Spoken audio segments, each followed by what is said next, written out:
The mesa was like a ship becalmed in a strait of lion-coloured dust.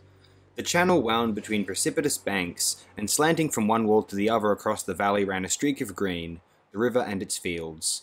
On the prow of that stone ship in the centre of the strait, and seemingly a part of it, a shaped and geometrical outcrop of the naked rock, stood the pueblo of Malpais. Block above block, each story smaller than the one below, the tall houses rose like stepped and amputated pyramids into the blue sky. At their feet lay a straggle of low buildings, a crisscross of walls, and on three sides the precipices fell sheer into the plain. A few columns of smoke mounted perpendicularly into the windless air and were lost. "Queer," said Lenina. "Very queer." It was her ordinary word of condemnation. "I don't like it. And I don't like that man." She pointed to the Indian guide who had been appointed to take them up to the pueblo. Her feeling was evidently reciprocated. The very back of the man, as he walked along before them, was hostile, sullenly contemptuous. "Besides," she lowered her voice, he smells." Bernard did not attempt to deny it. They walked on. Suddenly it was as though the whole air had come alive and were pulsing with the indefatigable movement of blood. Up there, in Malpais, the drums were being beaten. Their feet fell in with the rhythm of that mysterious heart. They quickened their pace. Their path led them to the foot of the precipice. The sides of the great mesa ship towered over them, 300 feet to the gunwale. "I wish we could have brought the plane," said Lenina, looking up resentfully at the blank impending rock face. "I hate walking, and you feel so small when you're on the ground at the bottom of a hill." They walked along for some way in the shadow of the mesa, rounded a projection, and there, in a water-worn ravine, was the way up the companion ladder. They climbed. It was a very steep path that zigzagged from side to side of the gully. Sometimes the pulsing of the drums was all but inaudible, at others they seemed to be beating only just round the corner. When they were halfway up, an eagle flew past so close to them that the wind of his wings blew chill on their faces. In a crevice of the rock lay a pile of bones. It was all oppressively queer, and the Indian smelt stronger and stronger. They emerged at last from the ravine into the full sunlight. The top of the mesa was a flat deck of stone.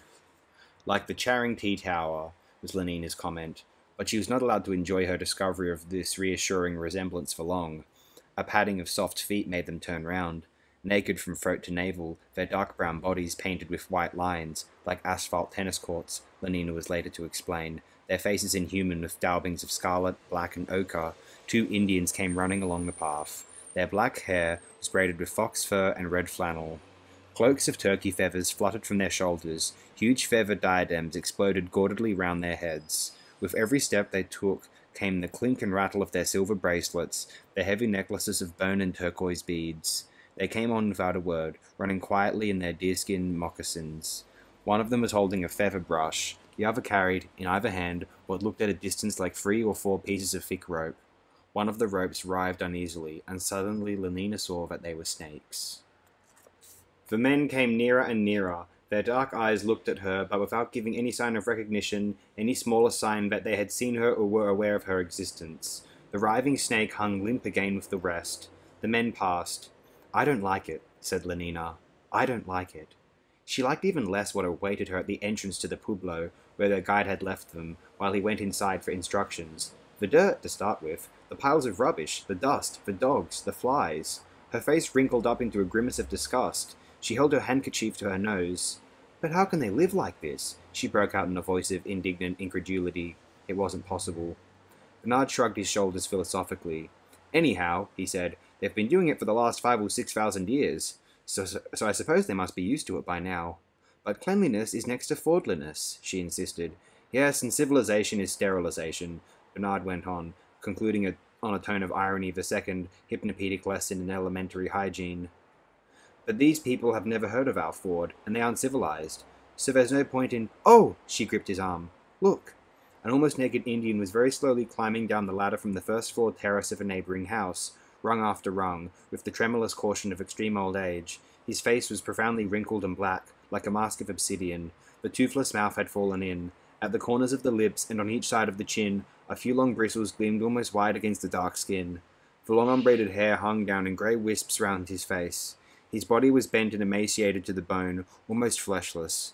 Very slowly he came down, pausing at each rung before he ventured another step. "What's the matter with him?" whispered Lenina.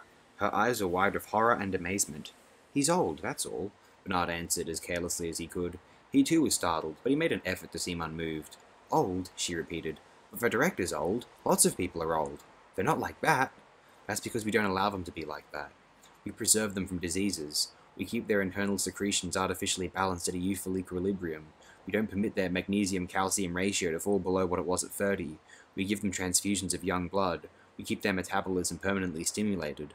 So, of course, they don't look like that. Partly," he added, "because most of them die long before they reach this old creature's age. Youth almost unimpaired till 60, and then, crack, the end."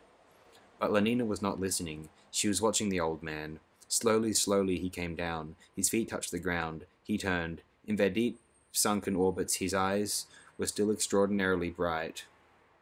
They looked at her for a long moment expressionlessly, without surprise, as though she had not been there at all.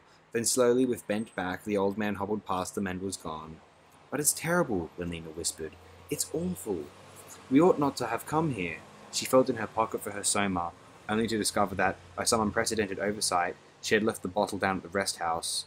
Bernard's pockets were also empty. Lenina was left to face the horrors of Malpais unaided. They came crowding in on her thick and fast. The spectacle of two young women giving breast to their babies made her blush and turn away her face. She had never seen anything so indecent in her life. And what made it worse was that, instead of tactfully ignoring it, Bernard proceeded to make open comments on this revoltingly vaporous scene. Ashamed, now that the effects of the soma had worn off, of the weakness he had displayed that morning in the hotel, he went out of his way to show himself strong and unorthodox. "What a wonderfully intimate relationship," he said, deliberately outrageous, "and what an intensity of feeling it must generate. I often think one may have missed something in not having had a mother, and perhaps you've missed something in not being a mother, Lenina. Imagine yourself sitting there with a little baby of your own. Bernard, how can you?" The passage of an old woman with ophthalmia and a disease of the skin distracted her from her indignation. "Let's go away," she begged. "I don't like it." But at this moment their guide came back and, beckoning them to follow, led the way down the narrow street between the houses. They rounded a corner. A dead dog was lying on a rubbish heap. A woman with a goitre was looking for lice in the hair of a small girl. Their guide halted at the foot of a ladder, raised his hand perpendicularly, then darted it horizontally forward. They did what he mutely commanded, climbed the ladder and walked through the doorway, to which it gave access, into a long narrow room, rather dark and smelling of smoke and cooked grease and long-worn, long-unwashed clothes. At the further end of the room was another doorway, through which came a shaft of sunlight and the noise, very loud and close, of the drums.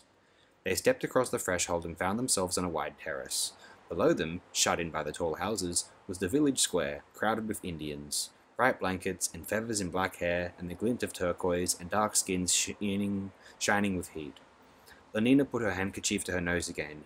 In the open space at the center of the square were two circular platforms of masonry and trampled clay, the roofs, it was evident, of underground chambers.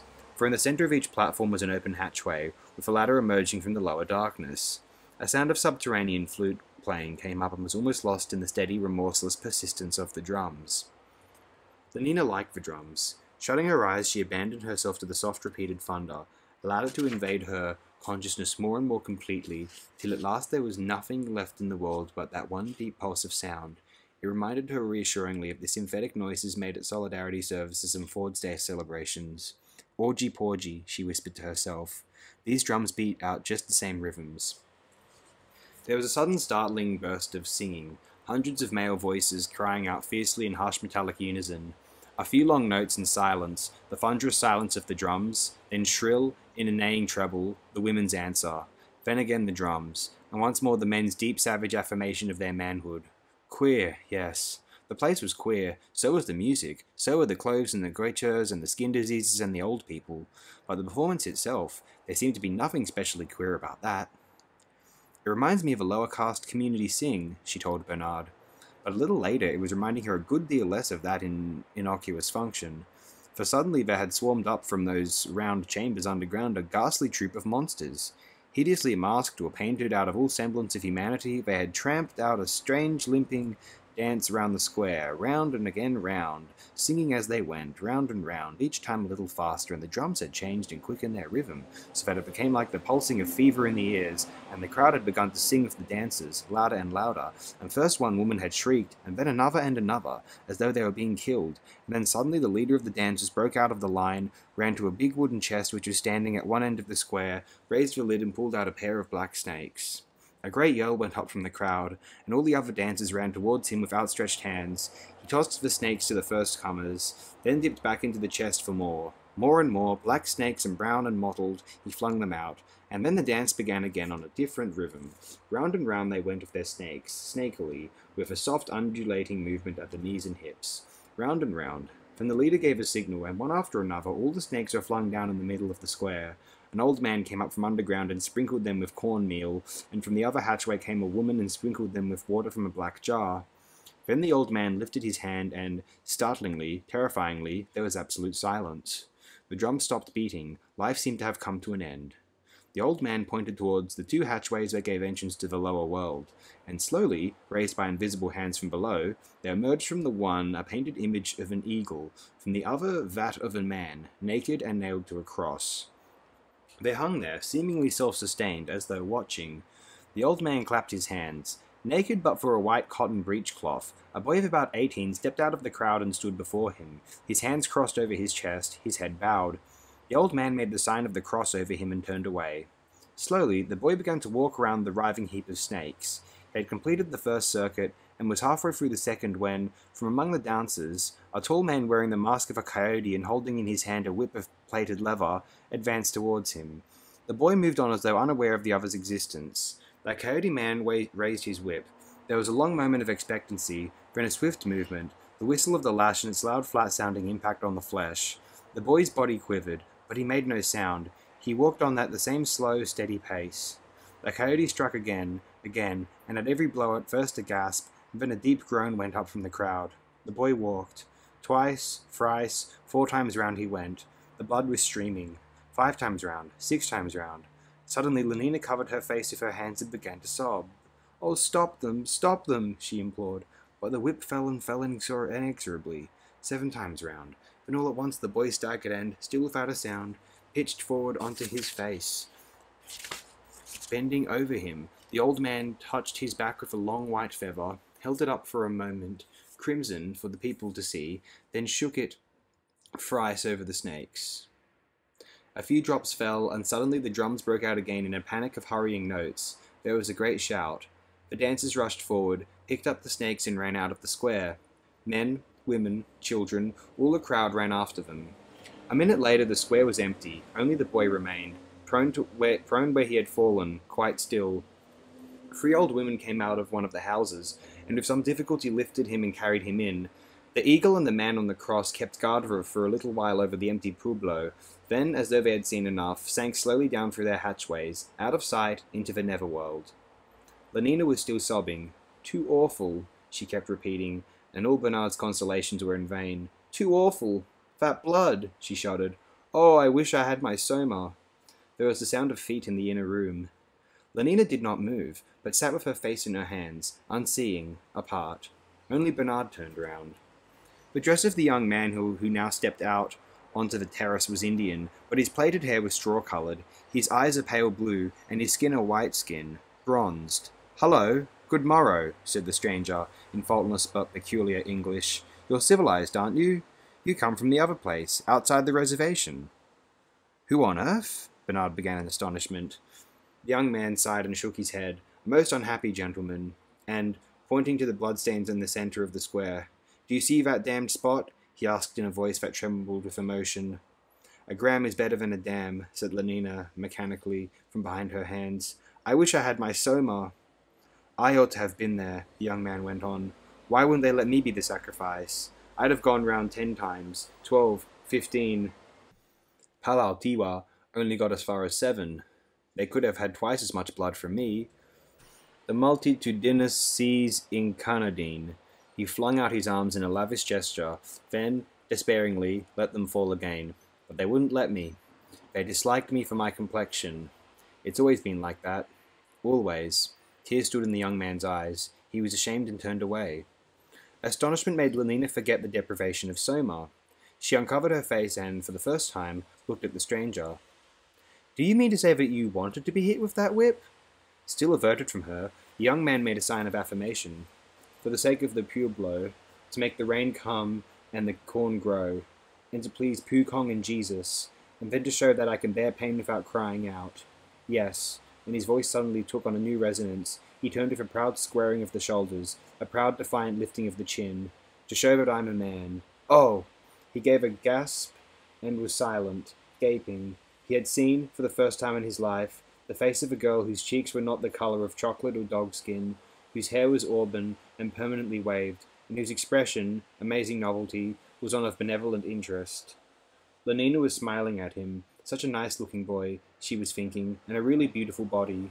The blood rushed up into the young man's face. He dropped his eyes, raised them again for a moment, only to find her still smiling at him, and was so much overcome that he had to turn away and pretend to be looking very hard at something on the other side of the square.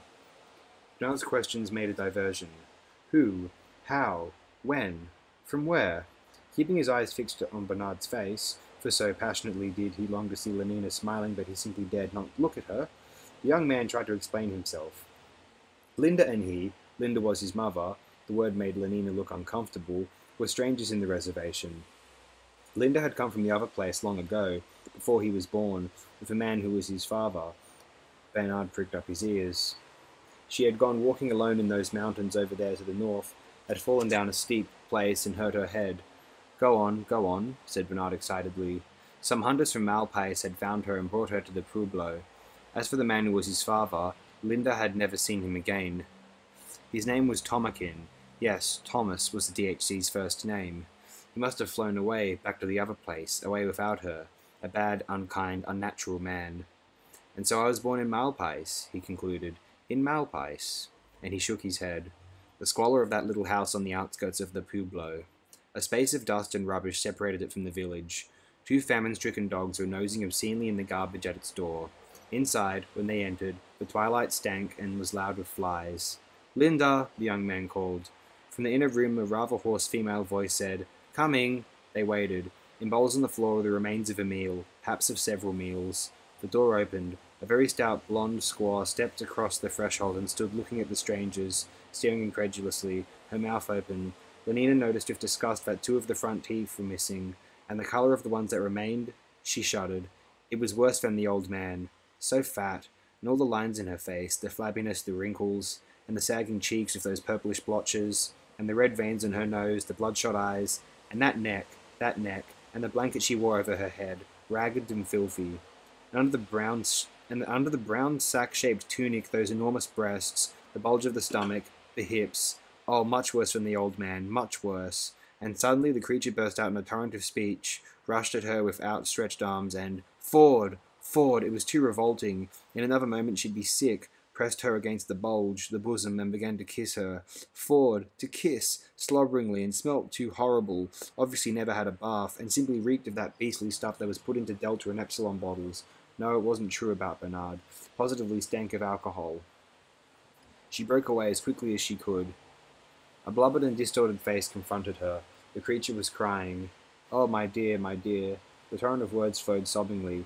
"If you knew how glad, after all these years, a civilized face, yes, and civilized clothes, because I thought I should never see a piece of real acetate silk again."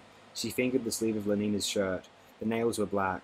"And those adorable Vicose velveteen shorts. Do you know, dear, I've still got my old clothes, the ones I came in, put away in a box. I'll show them to you afterwards, though, of course, the acetate has all gone into holes. But such a lovely wide white bandolier, though I must say your green Morocco is even lovelier." Not that it did me much good, that bandolier. Her tears began to flow again. "I suppose John told you. What I had to suffer. Not a gram of Soma to be had. Only a drink of mescal every now and then, when Pope used to bring it. Pope is a boy I used to know.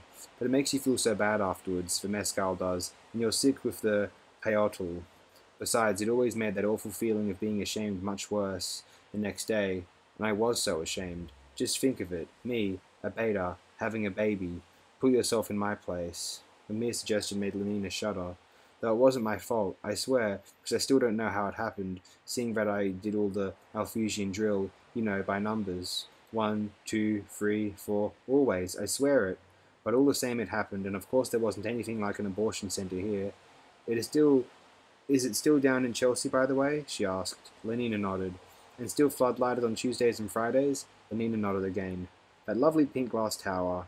Poor Linda lifted her face and with closed eyes ecstatically contemplated the bright remembered image.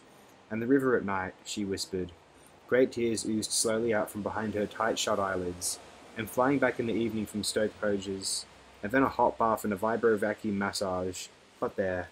She drew a deep breath, shook her head and opened her eyes again, sniffed once or twice, then blew her nose and her fingers and wiped them on the skirt of her tunic. Oh, I'm so sorry, she said in response to Lenina's involuntary grimace of disgust. I oughtn't to have done that.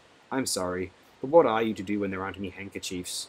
I remember how it used to upset me, all that dirt, nothing being aseptic. I had an awful cut on my head when they first brought me here. You can't imagine what they used to put on it. Filth, just filth. Civilization is sterilization, I used to say to them. And Streptocock G to Banbury D to see a fine bathroom in WC, as though they were children, but of course they didn't understand. How should they? And in the end I suppose I got used to it. And anyhow, how can you keep things clean when there isn't hot water laid on? And look at these clothes. This beastly wool isn't like acetate. It lasts and lasts, and you're supposed to mend it if it gets torn. But I'm a beta. I worked in the fertilizing room. Nobody ever taught me to do anything like that. It wasn't my business. Besides, it never used to be right to mend clothes. Throw them away when they've got holes in them, and buy new. The more stitches for less riches. Isn't that right? Mending's antisocial. But it's all different here. It's like living with lunatics. Everything they do is mad. She looked round, saw John and Bernard had left them and were walking up and down in the dust and garbage outside the house, but nonetheless confidently lowering her voice and leaning, while Lenina stiffened and shrank, so close that the blown reek of embryo poison stirred the hair on her cheek. For instance, she hoarsely whispered, take the way they have one another here. Mad, I tell you, absolutely mad. Everybody belongs to everyone else, don't they? Don't they? She insisted, tugging at Lenina's sleeve. Lenina nodded her averted head, let out the breath she had been holding and managed to draw another one, relatively untainted. Well, here, the other went on, nobody's supposed to belong to more than one person, and if you have people in the ordinary way, the others think you are wicked and antisocial. They hate and despise you. Once a lot of women came and made a scene because their men came to see me. Well, why not? Then they rushed at me. No, it was too awful. I can't tell you about it. Linda covered her face with her hands and shuddered. They're so hateful, the women here. Mad, mad and cruel. And of course they don't know anything about Malthusian drills or bottles or decanting or anything of that sort. So they're having children all the time. Like dogs. It's too revolting. And to think that Oh, Ford. And yet John was a great comfort to me. I don't know what I should have done without him, even though he did get so upset whenever a man, quite as a tiny boy even, once, but that was when he was bigger, he tried to kill poor Waihusiwa, or was it Pope, just because I used to have them sometimes, because I never could make him understand, but that was what civilized people ought to do. Being mad's infectious, I believe. Anyhow, John seems to have caught it from the Indians, because, of course, he was with them a lot, even though they always were so beastly to him and wouldn't let him do all the things the other boys did, which was a good thing in a way because it made it easier for me to condition him a little, but you've no idea how difficult that is.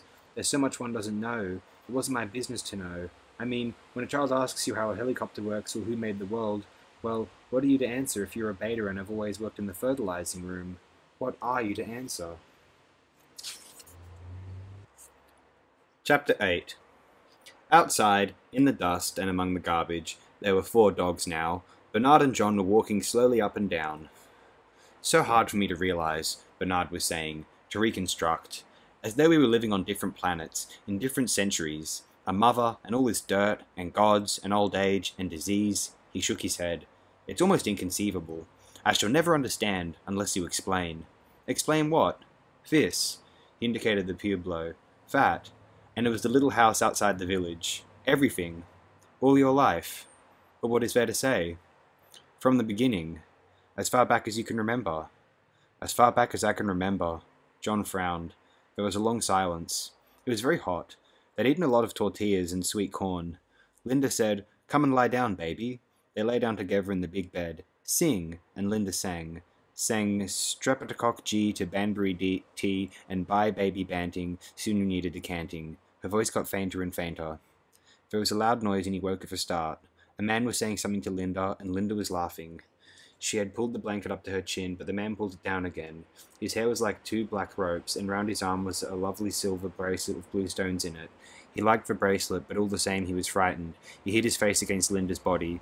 Linda put her hand on him and he felt safer. In those other words he did not understand so well, she said to the man, "Not with John here." The man looked at him, then again at Linda, and said a few words in a soft voice. Linda said no, but the man bent over the bed towards him and his face was huge, terrible, the black ropes of hair touched her blanket. "No," Linda said again, and he felt her hand squeezing him more tightly. "No, no," but the man took hold of one of his arms and it hurt. He screamed. The man put his other hand and lifted him up. Linda was still holding him, still saying, "No, no." The man said something short and angry, and suddenly her hands were gone. "Linda, Linda." He kicked and wriggled, but the man carried him across the door, opened it, put him down on the floor in the middle of the room, and went away, shutting the door behind him. He got up. He ran to the door. Standing on tiptoe, he could just reach the big wooden latch. He lifted it and pushed, but the door wouldn't open. "Linda," he shouted. She didn't answer. He remembered a huge room, rather dark, and there were big wooden things with strings fastened to them, and lots of women standing around them, making blankets, Linda said. Linda told him to sit in the corner with the other children, while she went and helped the women. He played with the little boys for a long time. Suddenly, people started talking very loudly, and there were the women pushing Linda away. And Linda was crying. She went to the door and he ran after her. He asked her why they were angry. "Because I broke something," she said. And then she got angry too. "How should I know how to do their beastly weaving?" she said. "Beastly savages." He asked her what savages were.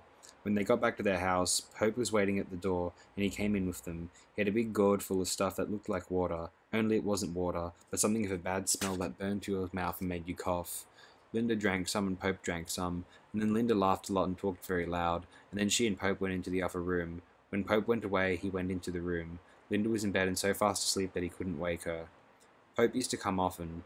He said the stuff in the gourd was called mescal, but Linda said it ought to be called soma, only it made you feel ill afterwards. He hated Pope. He hated them all the men who came to see Linda. One afternoon, when he had been playing with the other children, it was cold, he remembered, and there was snow on the mountains. He came back to the house and heard angry voices in the bedroom. They were women's voices, and they said words he didn't understand, but he knew they were dreadful words. Then suddenly, crash, something was upset. He heard people moving about quickly, and there was another crash, and then a noise like hitting a mule, only not so bony. Then Linda screamed. "Oh, don't," she said. He ran in. There were 3 women in dark blankets. Linda was on the bed. One of the women was holding her wrists. Another was lying across her legs so that she couldn't kick. The third was hitting her with a whip. Once, twice, 3 times, and each time Linda screamed. Crying, he tugged at the fringe of the woman's blanket. "Please, please." With her free hand she held him away. The whip came down again, and again Linda screamed. He caught hold of the woman's enormous brown hand between his own and bit it with all his might. She cried out, wrenched her hand free, and gave him such a push that he fell down. While he was lying on the ground, she hit him 3 times with the whip. It hurt more than anything he had ever felt. Like fire. The whip whistled again, fell. This time it was Linda who screamed. "Why did they want to hurt you, Linda?" he asked that night. He was crying because the red marks of the whip on his back still hurt so terribly, but he was also crying because people were so beastly and unfair, because he was only a little boy and couldn't do anything against them. Linda was crying too. She was grown up, but she wasn't big enough to fight against 3 of them. It wasn't fair for her either. "Why did they want to hurt you, Linda?" "I don't know. How should I know?" It was difficult to hear what she said, because she was lying on her stomach and her face was in the pillow. "They say those men are their men," she went on, and she did not seem to be talking to him at all. She seemed to be talking with someone inside herself. A long talk which she didn't understand, and in the end she started crying louder than ever. "Oh, don't cry, Linda. Don't cry." He pressed himself against her. He put his arm round her neck. Linda cried out, "Oh, be careful. My shoulder. Oh!" And she pushed him away, hard. His head banged against the wall. "Little idiot," she shouted. And then suddenly she began to slap him. Slap, slap. "Linda," he cried out. "Oh, mother, don't. I'm not your mother. I won't be your mother. But Linda, oh." She slapped him on the cheek. "Turned into a savage," she shouted. "Having young ones like an animal. If it hadn't been for you, I might have gone to the inspector, might have got away, but not with a baby. That would have been too shameful." He saw that she was going to hit him again and lifted his arm to guard his face. "Oh, don't, Linda. Please don't." "Little beast." She pulled down his arm. His face was uncovered. "Don't, Linda." He shut his eyes, expecting the blow. But she didn't hit him. After a little time, he opened his eyes again and saw that she was looking at him. He tried to smile at her. Suddenly she put her arms around him and kissed him again and again. Sometimes, for several days, Linda didn't get up at all. She lay in bed and was sad. Well, she drank the stuff that Pope brought and laughed a great deal and went to sleep. Sometimes she was sick. Often she forgot to wash him, and there was nothing to eat except cold tortillas. He remembered the first time she found those little animals in his hair, how she screamed and screamed. The happiest times were when she told him about the other place. And you really can go flying whenever you like, whenever you like. And she would tell him about the lovely music that came out of a box, and all the nice games you could play, and the delicious things to eat and drink, and the light that came when you pressed a little thing in the wall, and the pictures that you could hear and feel and smell, as well as see, and another box for making nice smells, and the pink and green and blue and silver houses as high as mountains, and everybody happy and no one ever sad or angry, and everyone belonging to everyone else, and the boxes where you could see and hear what was happening at the other side of the world, and babies in lovely clean bottles. Everything so clean, and no nasty smells, no dirt at all, and people never lonely, but living together and being so jolly and happy, like the summer dances here in Malpais, but much happier, and the happiness being there every day, every day. He listened by the hour, and sometimes, when he and the other children retired with too much playing, one of the old men of the pueblo would talk to them, in those other words, of the great transformer of the world, and of the long fight between the right hand and left hand, between wet and dry, of AODiobook, who made a great fog by thinking in the night, and then made the whole world out of the fog, of Earth Mother and Sky Father, of Ahayuta and Masailima, the twins of War and Chance, of Jesus and Pukong, of Mary and Etsanafslahi, the woman who makes herself young again, of the black stone at Laguna and the great eagle and Our Lady of Acoma. Strange stories, all the more wonderful to him for being told in the other words and so not fully understood. Lying in bed, he would think of heaven and London and Our Lady of Acoma, and the rows and rows of babies in clean bottles, and Jesus flying up, and Linda flying up, and the great director of World Hatcheries, and AODiobook. Lots of men came to see Linda. The boys began to point their fingers at him. In the strange other words, they said that Linda was bad. They called her names he did not understand, but then he knew they were bad names. One day they sang a song about her, again and again. He threw stones at them. They threw back. A sharp stone cut his cheek. The blood wouldn't stop. He was covered with blood. Linda taught him to read. With a piece of charcoal, she drew pictures on the wall. An animal sitting down, a baby inside a bottle. Then she wrote letters. The cat is on the mat. The tot is in the pot. He learned quickly and easily. When he knew how to read all the words she wrote on the wall. Linda opened her big wooden box and pulled out from under those funny little red trousers she never wore a thin little book. He had often seen it before. When you're bigger, she had said, you can read it. Well, now he was big enough. He was proud. I'm afraid you won't find it very exciting, she said, but it's the only thing I have, she sighed. If only you could see the lovely reading machines we used to have in London. He began reading The Chemical and Bacteriological Conditioning of the Embryo, Practical Instructions for Beta Embryo Store Workers. It took him a quarter of an hour to read the title alone.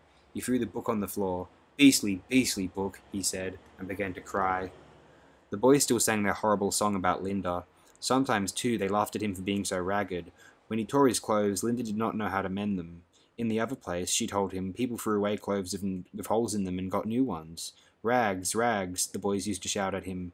But I can read, he said to himself, and they can't. They don't even know what reading is.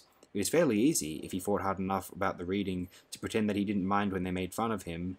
He asked Linda to give him the book again. The more the boys pointed and sang, the harder he read, so soon he could read all the words quite well, even the longest. But what did they mean? He asked Linda, but even when she could answer, it didn't seem to make it very clear, and generally she couldn't answer at all. What are chemicals? He would ask. Oh, stuff like magnesium, salts, and alcohol for keeping the deltas and epsilons small and backward, and calcium carbonate for bones, and all that sort of thing. But how do you make chemicals, Linda? Where do they come from? Well, I don't know. You get them out of bottles. And when the bottles are empty, you send up to the chemical store for more.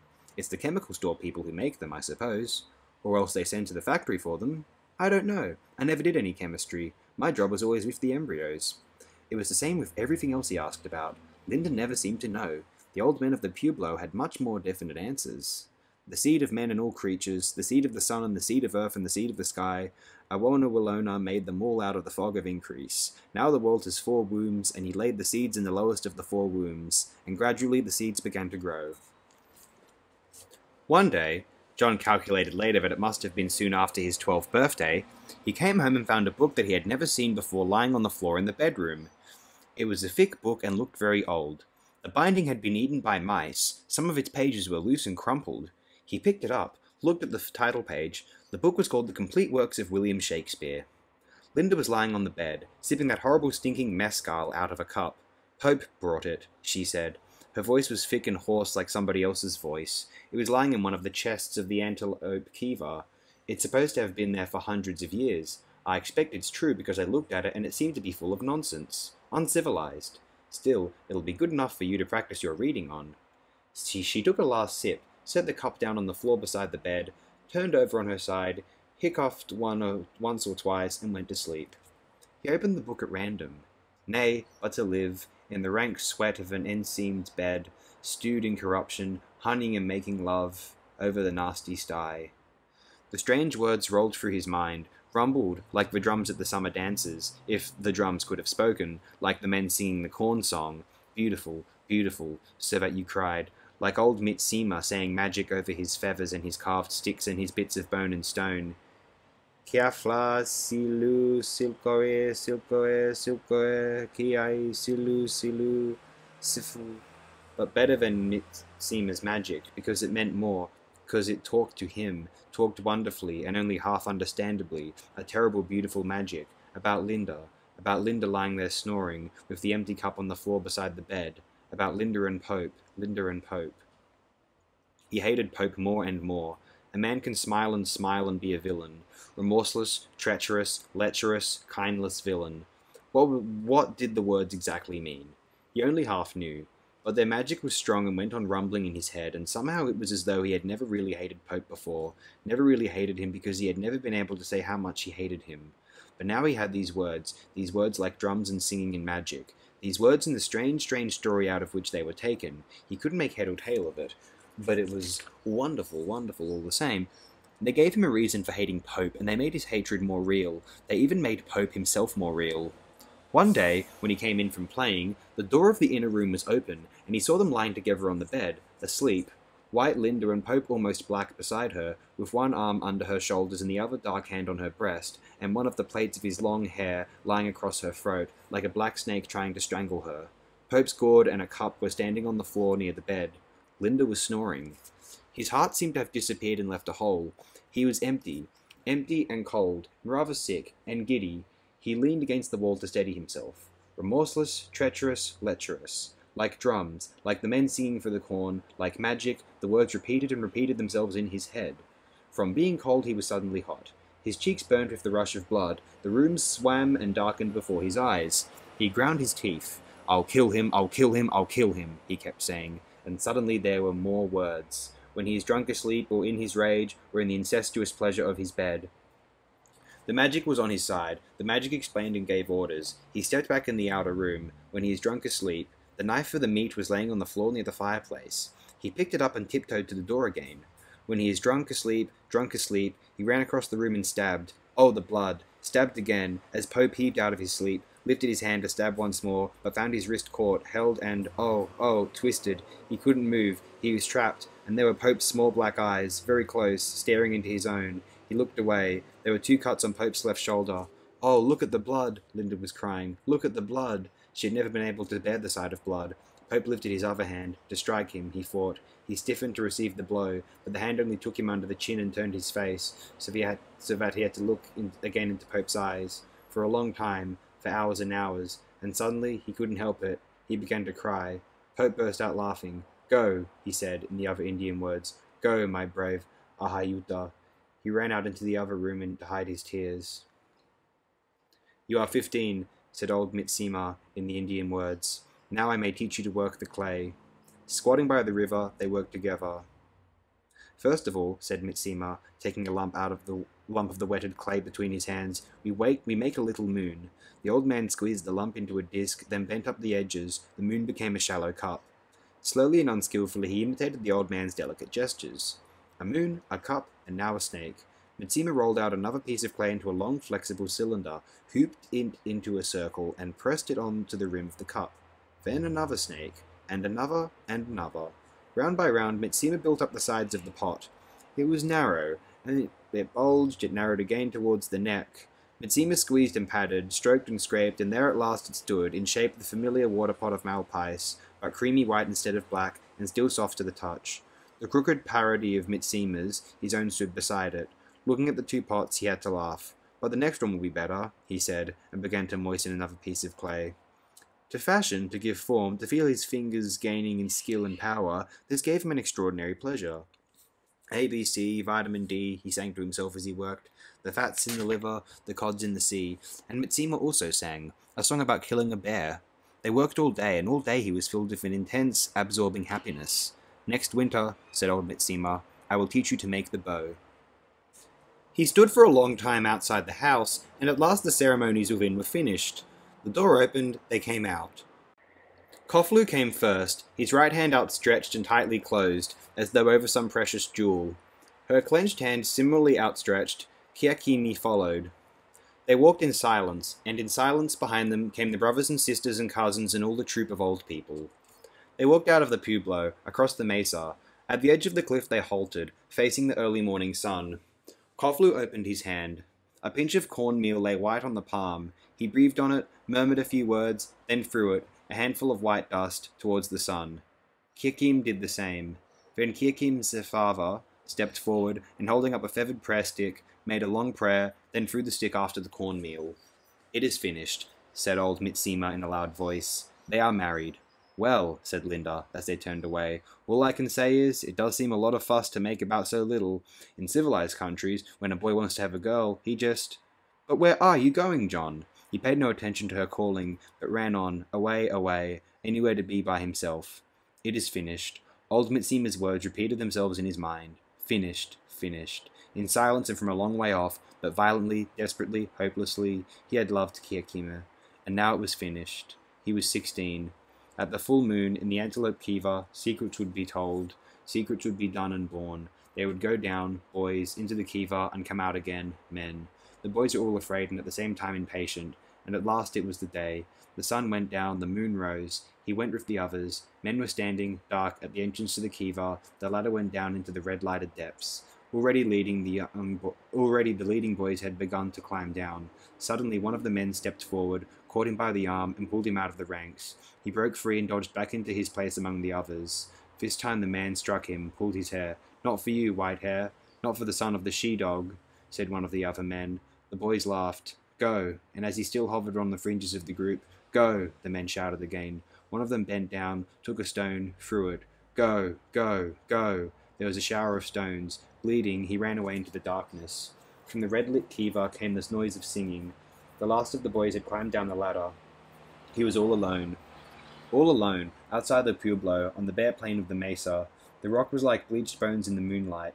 Down in the valley, the coyotes were howling at the moon.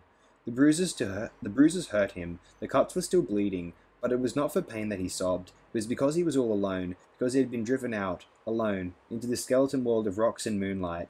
At the edge of the precipice he sat down. The moon was behind him. He looked down into the black shadow of the mesa, into the black shadow of death. He had only to take one step, one little jump. He held out his right hand in the moonlight. From the cut on his wrist, the blood was still oozing. Every few seconds a drop fell, dark, almost colourless in the dead light. Drop, drop, drop. Tomorrow and tomorrow and tomorrow. He had discovered time and death and God. "Alone, always alone," the young man was saying. The words awoke a plaintive echo in Bernard's mind. "Alone, alone." "So am I," he said, on a gush of confidingness. "Terribly alone." "Are you?" John looked surprised. "I thought in the other place. I mean, Linda always said that nobody was ever alone there." Bernard blushed uncomfortably. "You see," he said, mumbling and with averted eyes, "I'm rather different from most people, I suppose. If one happens to be decanted different—" "Yes, that's just it," the young man nodded. "If one's different, one's bound to be lonely. They're beastly to one. Do you know, they shut me out of absolutely everything? When the other boys were sent out to spend the night on the mountains, you know, when you have to dream which your sacred animal is, they wouldn't let me go with the others. They wouldn't tell me any of the secrets. I did it by myself, though," he added. "Didn't eat anything for 5 days and then went out one night alone into those mountains there," he pointed. Patronizingly, Bernard smiled. "And did you dream of anything?" he asked. The other nodded. "But I mustn't tell you what." He was silent for a little. Then, in a low voice, "Once," he went on, "I did something that none of the others did. I stood against a rock in the middle of the day, in summer, with my arms out, like Jesus on the cross." "What on earth for?" I wanted to know what it was like being crucified, hanging there in the sun. But why? Why? Well, he hesitated, because I felt I ought to, if Jesus could stand it. And then, if one has done something wrong. Besides, I was unhappy. That was another reason. It seems a funny way of curing your unhappiness, said Bernard. But on second thoughts he decided that there was, after all, some sense in it. Better than taking soma. I fainted after a time, said the young man. Fell down on my face. Do you see the mark where I cut myself? He lifted the thick yellow hair from his forehead. The scar showed, pale and puckered, on his right temple. Bernard looked, and then quickly, with a little shudder, averted his eyes. His conditioning had made him not so much pitiful as profoundly squeamish. The mere suggestion of illness or wounds was to him not only horrifying, but even repulsive and rather disgusting, like dirt or deformity or old age. Hastily he changed the subject. I wonder if you'd like to come back to London with us, he asked, making the first move in a campaign whose strategy he had been secretly elaborating ever since, in the little house, he had realized who the father of this young savage must be. Would you like that? The young man's face lit up. Do you really mean it? Of course, if I can get permission, that is. Linda too? Well... He hesitated doubtfully. That revolting creature. No, it was impossible. Unless... It suddenly occurred to Bernard that her very revoltingness might prove an enormous asset. But of course, he cried, making up for his first hesitations with an excess of noisy cordiality. The young man drew a deep breath. To think it should be coming true. What I've dreamt of all my life. Do you remember what Miranda says? Who's Miranda? But the young man had evidently not heard the question. Oh, wonder, he was saying, and his eyes shone. His face was brightly flushed. How many goodly creatures are there here? How beauteous mankind is! The flush suddenly deepened. He was thinking of Lenina, of an angel in bottle green visos, lustrous with youth and skin food, plump, benevolently smiling. His voice faltered. Oh, brave new world, he began, then suddenly interrupted himself. The blood had left his cheeks. He was as pale as paper. Are you married to her? He asked. Am I what? Married. You know, forever. They say forever in the Indian words. It can't be broken. Ford, no! Bernard couldn't help laughing. John also laughed, but for another reason. Laughed for pure joy. Oh, brave new world, he repeated. Oh, brave new world that has such people in it. Let's start at once. You have a most peculiar way of talking sometimes, said Bernard, staring at the young man in perplexed astonishment. And anyhow, hadn't you better wait till you actually see the new world?